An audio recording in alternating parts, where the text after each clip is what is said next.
राष्ट्रवादी काँग्रेसच्या वतीने आम्ही सन्माननीय आयुक्तांना भेटायचं प्रायोजन केलं होतं, पण आयुक्त नसल्यामुळे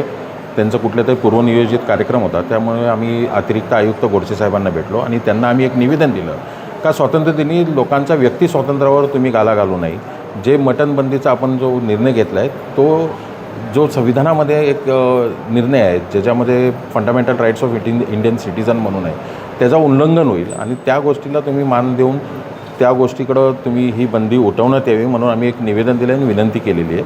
आणि मला वाटतं आयुक्तांशी आम्ही अतिरिक्त आयुक्तांशी बोलताना त्यांनीही त्या गोष्टीला दुजोरा दिला आणि लवकरात लवकर तशा प्रकारचा काहीतरी निर्णय घेतील. त्याचबरोबर आम्ही त्यांना एक निवेदन दिले की तुम्ही तुमच्या पातळीवर इथून पुढच्या काळामध्ये असे काही निर्णय घ्यायचे असतील तर आपल्या कल्याण डोंबिवलीच्या महानगरपालिका क्षेत्रात येणारे जे कोणी ज्येष्ठ पत्रकार असतील किंवा ज्येष्ठ समाजसेवक असतील आणि सर्वपक्षीय जे प्रतिनिधी किंवा पदाधिकारी असतील यांच्यातले काहीतरी आपण प्रतिनिधी म्हणून घेऊन एक समिती तयार करण्यात यावी, जेणेकरून तुम्हाला पुढच्या काळामध्ये सल्ला घेण्यामध्ये